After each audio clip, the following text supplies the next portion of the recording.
Britain didn't suddenly become crowded. People didn't all arrive at once. Families didn't suddenly get bigger. Cities didn't magically shrink. And yet, millions of people now live as if space has run out. They share longer. They commute further. They stay stuck in places that no longer work for them. Not because they want to, because there's nowhere else to go. This is what running out of homes actually feels like. It feels like adults with full-time jobs living in childhood bedrooms. It feels like families squeezed into flats meant for students. It feels like moving every year and still ending up worse off. And it feels normal now, which is the scariest part. People talk about housing like it's just expensive. But this isn't just about price, it's about absence. The absence of choice, the absence of space, the absence of somewhere to move next. Britain didn't just make homes unaffordable, it quietly stopped having enough of them. You can see it in how people live. People don't move for opportunity anymore. They move to escape rent increases. They don't upgrade when life changes. They adapt by lowering expectations. They don't ask, where do I want to live? They ask, where can I still afford to exist? That shift matters. Because once people stop choosing and start coping, something is already broken. Think about how often you hear the same stories now. Couples delaying children because there's no space. Friends moving hours away from work. People turning down jobs because housing nearby is impossible. These aren't personal failures. They're system failures. And yet, Britain keeps pretending this is normal. We talk about the market. We talk about demand. We talk about adjusting expectations. But none of that explains why a country this wealthy feels so cramped. Why people feel boxed in? Not just financially, but physically. This didn't happen overnight. And that's why it's been so easy to miss. Running out of homes doesn't look like a sudden disaster. It looks like a slow squeeze. One extra housemate, one longer commute, one more year stuck renting. Until suddenly you realize there's no release valve left. The pressure just keeps building. Look at how people behave now. Viewings feel desperate. Listings disappear instantly. People accept places they don't like because waiting feels risky. That's not how housing behaves when supply is healthy. That's what scarcity looks like. And scarcity changes everything. It changes power. It changes behavior. It changes who gets to stay and who gets pushed out. When homes are scarce, choice disappears first for those without money or connections. Then it creeps upward. Middle-income earners struggle. Families feel trapped. Older people can't downsize. Suddenly, the shortage isn't just a renter problem, it's everyone's problem. Another sign Britain ran out of homes is how crowded life has become, not just in cities, in towns, in suburbs, in places that used to feel calm. More people living in smaller spaces for longer. Living rooms turned into bedrooms, box rooms treated like full spaces. This isn't a cultural shift, it's pressure. Another sign is how far people travel just to live. 2-hour commutes becoming normal. Entire days shaped around trains and traffic. That time doesn't disappear. It's stolen from sleep, from family, from health. No country plans to live like this. It happens when housing stops keeping up with life. And here's the part most people haven't fully faced yet. When a country runs out of homes, it doesn't just hurt individuals, it changes the future. People delay settling down. They delay having kids. They delay committing to places. Cities hollow out slowly. Communities become temporary. Everything feels less stable. And yet, the conversation stays shallow. We're told it's just how things are now, that people need to adjust. But adjust to what? A country where full-time work no longer guarantees space to live? Where stability is reserved for those who bought early or got help? That's not adjustment. That's acceptance of decline. Britain didn't wake up one day without homes. It got here through years of decisions that made sense individually, but added up to something dangerous. Homes weren't built fast enough. Public housing was sold and not replaced. Planning slowed supply, all while population and demand kept rising. The result wasn't visible right away. It showed up quietly, in shared houses that lasted longer than planned, in people staying put when life changed, in movement slowing across the country. And now we're at the stage where the shortage is shaping everything. Jobs, families, cities. This video isn't about blaming one group or pointing fingers. It's about showing how Britain quietly ran out of homes, and what that actually looks like in real life. Because once you see it clearly, you realize this isn't a housing story. It's a story about how a country functions, about who gets space, who gets stability, and who is left constantly adjusting. And if nothing changes, this pressure doesn't level off. It keeps squeezing. The question isn't whether Britain has a housing shortage anymore. It's whether people are ready to admit how deep it already is, and what it's doing to everyday life right now. When people talk about Britain's housing problem, they usually talk about money. Prices too high, rents too expensive, deposits impossible. But focusing only on money misses the deeper issue. The real problem isn't just that homes cost more. It's that there aren't enough of them. And when a country runs out of homes, everything else starts to bend around that fact. People change how they live without even realizing why.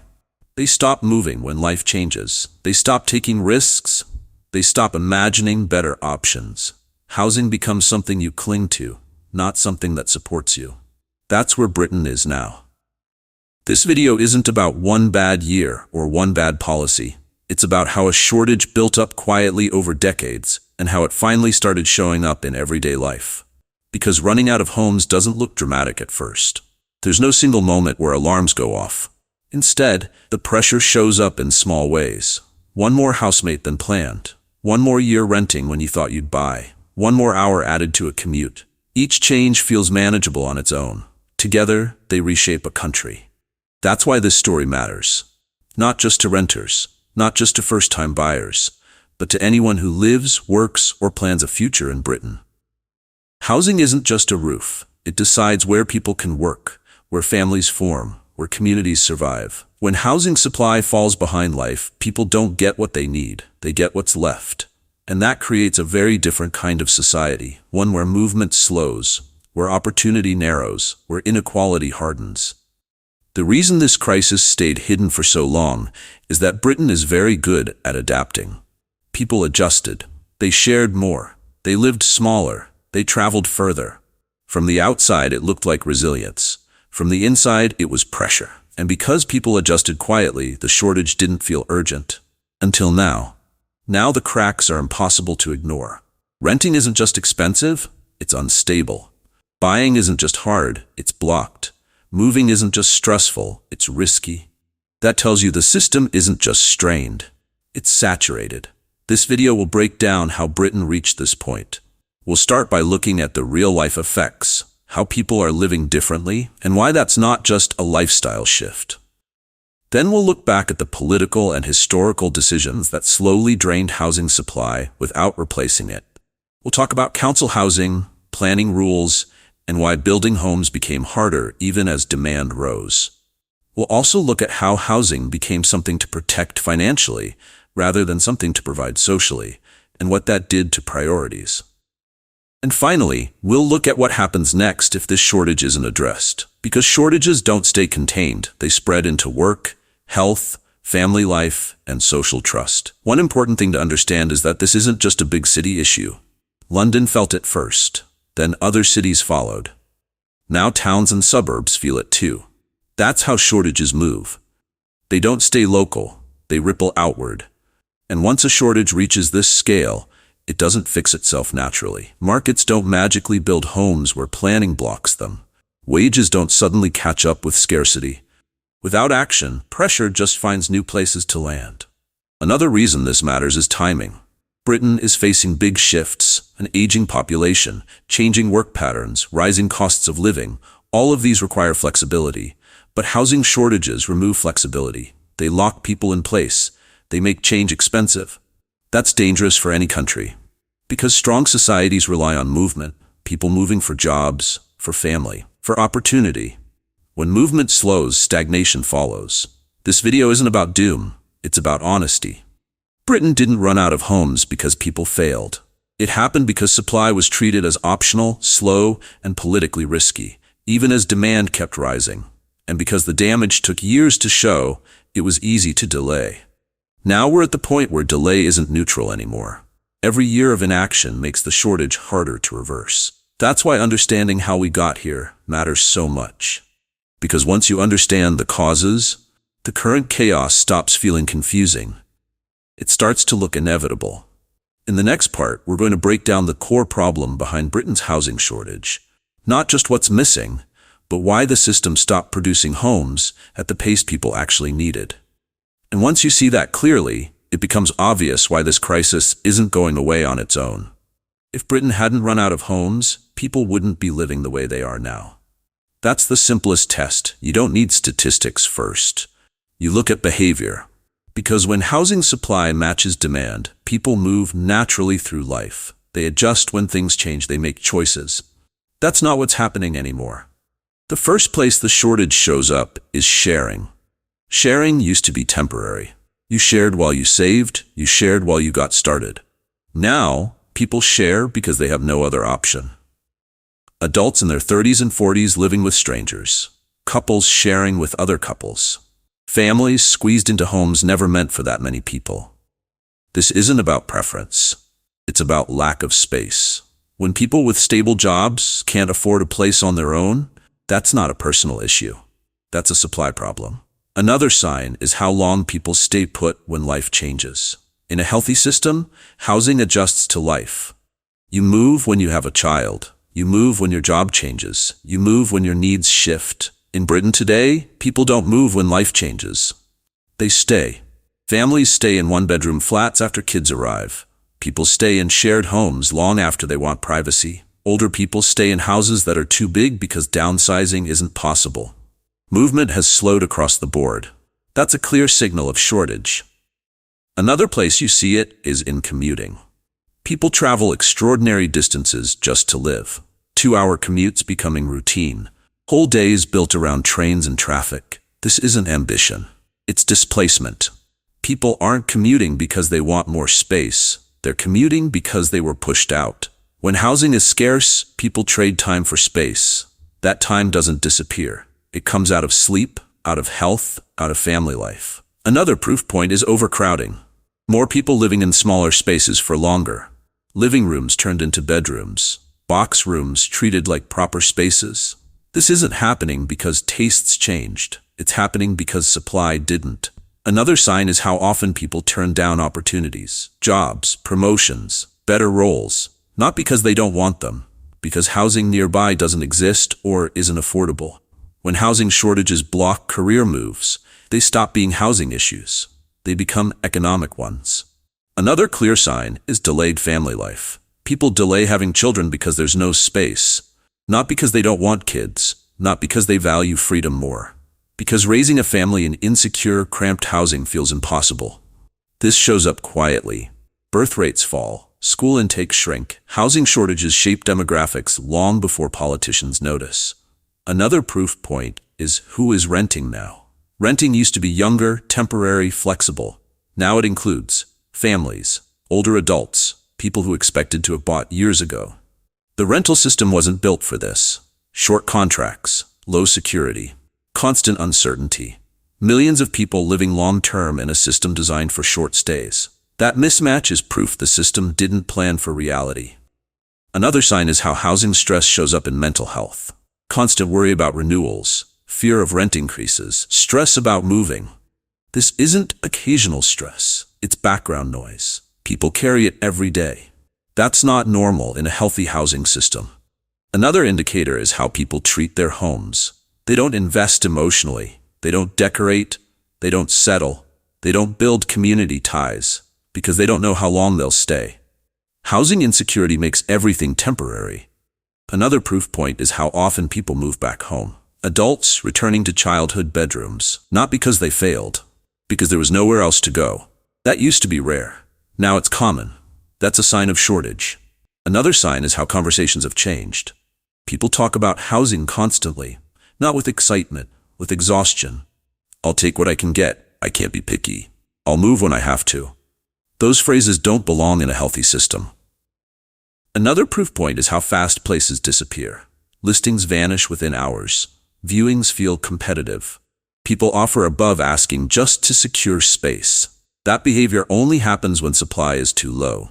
Another sign is regional spread. This isn't just London. It's Manchester, Bristol, Leeds, smaller towns, commuter belts. Shortages move outward. When people are priced out of cities, pressure shifts to surrounding areas. Those areas feel it next. Another proof point is how older people are stuck. Many want to downsize. They can't. Smaller homes are scarce or expensive. Moving doesn't free up money, so larger homes stay occupied. That blocks supply further. Another sign is inequality between those with help and those without. Two people earning the same live very different lives. One had family support, one didn't. Housing shortages amplify inequality fast. Because when supply is low, access depends on advantage. Another proof point is how temporary accommodation is rising. Councils struggle, costs explode. This isn't mismanagement, it's pressure.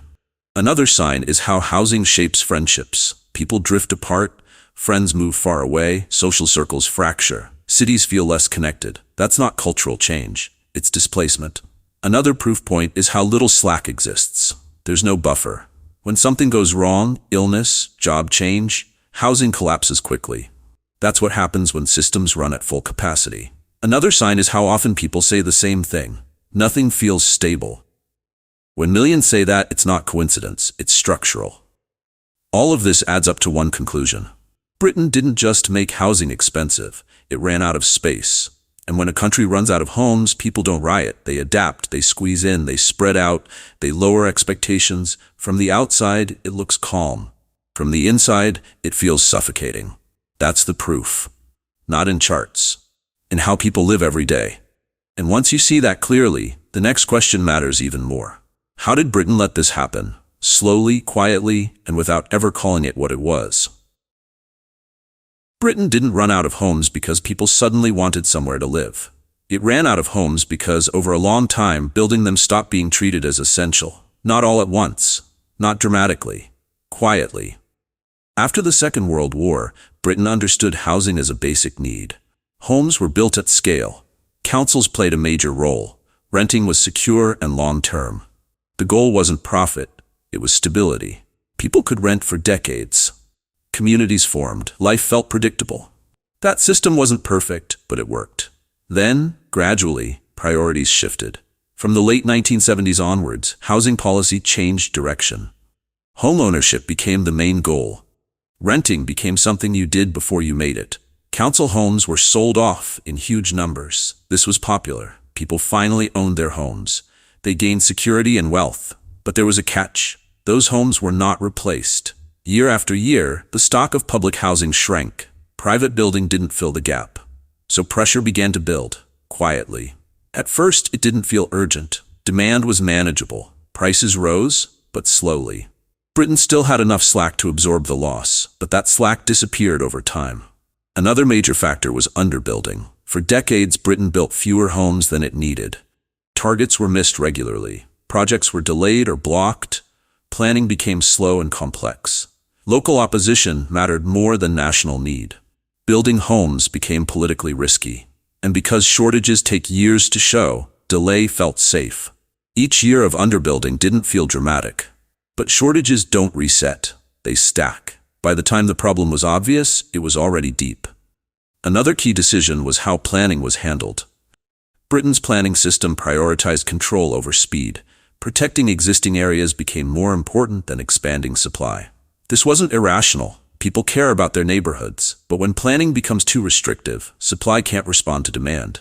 Jobs cluster in cities. People follow work. Homes don't follow people. Rents rise instead.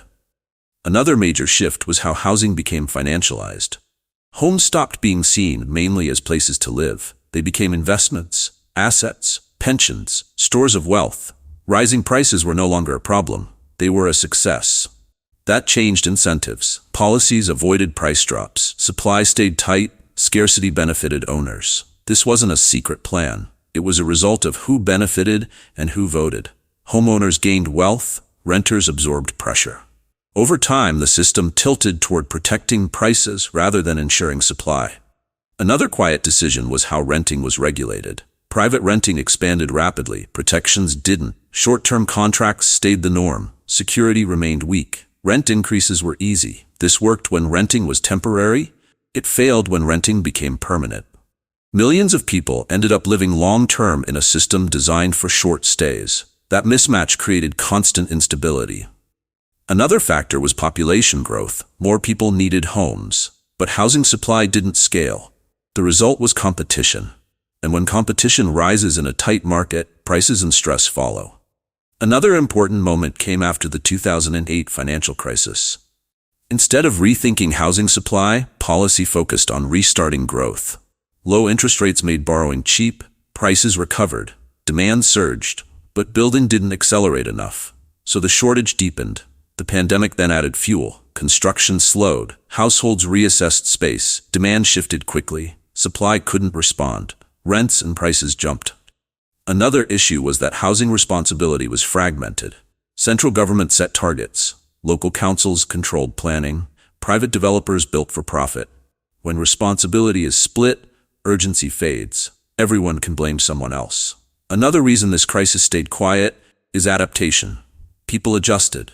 They shared more. They commuted further. They delayed plans. From the outside, things looked functional. From the inside, pressure was rising. Politicians mistook adaptation for success. But adaptation has limits. Now Britain has hit them. What matters most is this. None of these decisions were made with the intention of running out of homes. Each one made sense on its own. Selling council homes expanded ownership. Restrictive planning protected communities. Protecting prices reassured voters. But together, they hollowed out supply. And because housing shortages take years to show, the warning signs were easy to ignore. Now Britain is living with the result. A country where demand outpaces supply, where movement slows, where choice disappears. Understanding how we got here isn't about blame. It's about recognizing patterns. Because unless those patterns change, the outcome won't either. And that brings us to the final question. If Britain doesn't change course, what does this shortage turn into? Because shortages don't stay static. They shape the future. And the consequences of ignoring them are already starting to show. Whenever housing shortages come up, there's one idea that always gets repeated. Don't worry, the market will fix it. Prices rise, builders respond, supply increases, balance returns. That's how it's supposed to work. But that's not how housing works in Britain anymore. And believing that it does is one of the main reasons the shortage has been allowed to get this bad. The first reason the market can't fix this on its own is time. Housing doesn't respond quickly. You can't turn demand into homes overnight. From planning permission to finished homes can take years. Even if every obstacle disappeared tomorrow, supply wouldn't catch up fast enough to relieve pressure now. Shortages build slowly, but they take even longer to unwind. That means waiting for the market guarantees long-term pain. The second reason is planning. In theory, high prices should encourage building. In reality, Britain's planning system blocks fast response. Local objections, delays, uncertainty. Developers don't build where demand is highest if approval is uncertain. They build where risk is lowest. That means supply doesn't flow naturally to where people need it most. The market can't fix a problem it isn't allowed to respond to. The third reason is land. Land with permission is scarce. That scarcity drives up costs before a single brick is laid. When land is expensive, builders have to target higher prices to make projects work. That locks out affordable supply. So even when homes are built, they're often not the ones people need. The fourth reason is developer behavior. Developers don't build to solve shortages. They build to maximize returns. That's not criticism. That's how markets work. Building too fast risks lowering prices. So supply is released slowly. This protects values, but prolongs shortages. In a crisis, slow supply is no solution at all. The fifth reason is that high prices don't always increase supply. They often increase speculation. People hold land. They wait. They treat housing as an asset. Scarcity becomes profitable. That flips the normal market logic on its head. Shortages aren't punished. They're rewarded. The sixth reason is that demand isn't optional. People need homes. When prices rise for phones or holidays, people opt out. They can't opt out of shelter. So demand stays high even as costs rise. That means prices don't cool demand enough to rebalance the market. Instead, pressure shifts onto households. The seventh reason is wages. Markets assume incomes can adjust. They can't. Wages don't rise fast enough to catch housing shortages. So affordability keeps worsening. The eighth reason is that private renting fills gaps badly. When ownership is blocked, people rent longer. Private renting absorbs pressure, but doesn't resolve it. Short-term contracts, low security, rising rents. Renting becomes a pressure valve. not a solution. The ninth reason is that social housing was removed from the equation. Markets work better when public supply sets a floor. Britain removed that floor. Without public building, the market has no stabilizer. The 10th reason is that correction is politically risky. Serious market fixes often mean lower prices. Lower prices upset homeowners, so governments hesitate. Markets don't operate in political vacuums. The 11th reason is expectations. People expect housing to hold value. That expectation shapes behavior. People resist policies that threaten prices. That resistance slows solutions. The 12th reason is scale. Britain didn't miss building targets by a small amount. It missed them for decades. The gap is enormous. Markets are bad at fixing accumulated failures. The 13th reason is geography. Jobs cluster faster than housing. Markets don't spread people evenly. They pack them into cities. Supply doesn't follow fast enough. The 14th reason is risk. Developers avoid risk. Affordable housing is risky. High-end housing isn't, so supply skews upward. The 15th reason is time pressure on people. Markets assume people can wait. They can't. Families can't pause life until supply catches up. They adapt in damaging ways. That's what we're seeing now. The 16th reason is that adaptation hides failure. When people share more and commute further, markets think demand is being met. It isn't. It's being absorbed. That delays correction. The 17th reason is fragmentation. No single actor feels responsible, so nothing moves fast. The 18th reason is inertia. Once shortages become normal, urgency fades. People expect less. That lowers pressure for change. The 19th reason is that housing isn't just a market, it's infrastructure. Treating it purely as a market ignores its role. Infrastructure failures don't self-correct. They require coordination. The 20th and most important reason is this. Markets can't fix problems they helped create. Britain treated housing like an asset and expected the market to manage supply. The result was predictable. Scarcity, pressure, inequality. Waiting longer won't reverse that. It will deepen it. This doesn't mean markets don't matter. They do. But without planning reform, public building, and long-term coordination, the market alone will keep producing exactly what it has been producing. Too little, too slow, too expensive. And while people wait for the market to fix it, life keeps getting smaller. Longer commutes, delayed families, stuck communities. That's the real cost of believing this will sort itself out. Which brings us to the final part of this story. What happens if Britain keeps waiting? Because shortages don't freeze in place, they shape the future. And the future that grows out of long-term housing scarcity is very different from the one most people expect. When a country runs out of homes and does nothing about it, the damage doesn't arrive all at once. It spreads. Quietly at first, then everywhere. That's the stage Britain is entering now. Not collapse, not recovery. Drift. And drift is more dangerous than crisis because people adjust to it. The first thing that happens if nothing changes is that instability becomes permanent.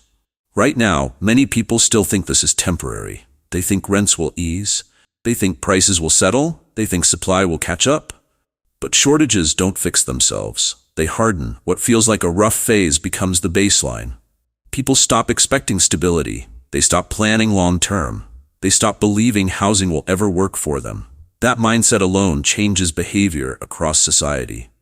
The second consequence is that cities slowly hollow out, not dramatically, quietly. The people most affected by housing shortages aren't the wealthy. They're the workers who make cities function. Teachers, nurses, care workers, hospital staff, transport workers. When housing near work becomes impossible, these people don't strike first. They leave. They move further out. They change jobs. They exit cities altogether. At first, systems cope. Agencies fill gaps. Overtime increases, then quality drops. Hospitals struggle to staff wards. Schools rely on short-term teachers. Public services stretch thin. Cities start functioning worse for everyone, including those who can still afford to live there. The third consequence is that movement across the country slows. People stop relocating for opportunity. They turn down jobs. They avoid promotions. They stay put even when life changes. Housing stops supporting economic mobility. It becomes an anchor.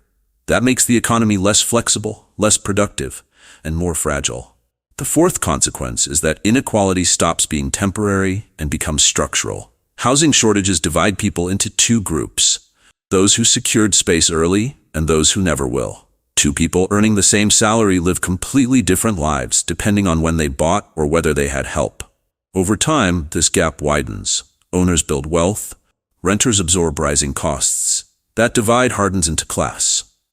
Once housing becomes the main gatekeeper of stability, social mobility slows to a crawl. The fifth consequence is that family life changes permanently. People delay children. They delay settling down. They delay putting down roots.